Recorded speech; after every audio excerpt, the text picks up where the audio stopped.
Instead of introducing you to all the terminology, I will assume familiarity with the basic concepts by jumping into the aspects of this process that revolve around media distribution. The assumption is that if you have come this far, then you are at least generally aware of what blockchain is and the idea of a collectible token. Another quick initial point that is contextually useful as well is that my use of the blockchain for content distribution isn't new, but gating it with a smart contract is something that has not been a primary focus.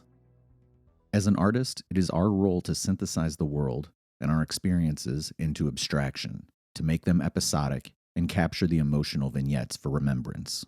Putting together a collection will either make or break you, especially if you aren't generating the art.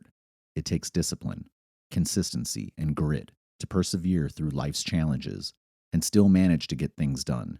Don't wait until the right time to start. Take immediate action and get to work. Time slows down for nobody, so it's up to you to do the work and show the world what you've been building. Hard work always pays off, so don't cheat yourself. Treat yourself," said Buddy, a Chicagoland artist. It's likely that you have a wealth of creative output over the years. Maybe some of that is suitable to be brought into the world of token and blockchain. There may also be additional ways to add mechanics of gamification to the collection as well, if you think it can make sense. Often being a creative artist is just the beginning, and getting established in the Web3 community is no different. Of course, it is time-consuming and expensive to be creative. The need to cover the cost or supplement the time away from gainful work requires financial restitution. So, taking your work to market is vital.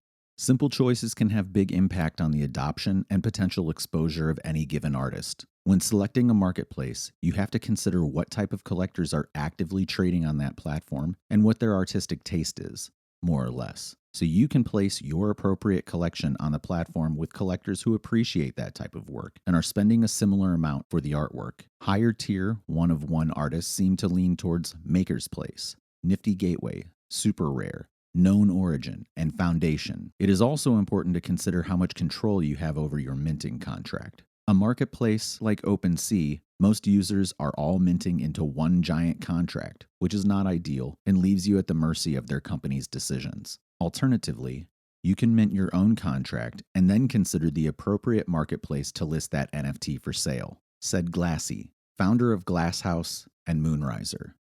As noted, there are benefits and trade-offs that you'll need to assess when picking a platform for your release. Take into consideration things like collection size, edition uniqueness, and other trait factors when selecting a marketplace. Of course, it's not just good enough to put your work into a gallery and expect it to jump off the walls, though we can hope. It is critical to promote and expose the output and venue not only to our own audience, but within the larger community of appreciators. The best promotion is believing in yourself and your work. Engagement farming seems necessary at times, but is the opposite of letting your work speak for itself. Take the time to do the extra work, writing on your own art, rather than lean on Twitter perpetually, said Max Jackson, a New England-based artist. Obviously, this is not a comprehensive study of how to bring your work to market with cryptocurrencies, but it hits the major points. Hopefully you have been introduced to a few artists you might not have known. Today is no different, a new NFT series, but with an added component. It is the introductory piece based on an audiobook project I'll be releasing as soon as it is approved for Audible. The open edition on Manifold will be available until the day the audiobook is released. You can acquire as many as you'd like with the expectation that they will factor into a larger game based on the original short story I wrote and performed.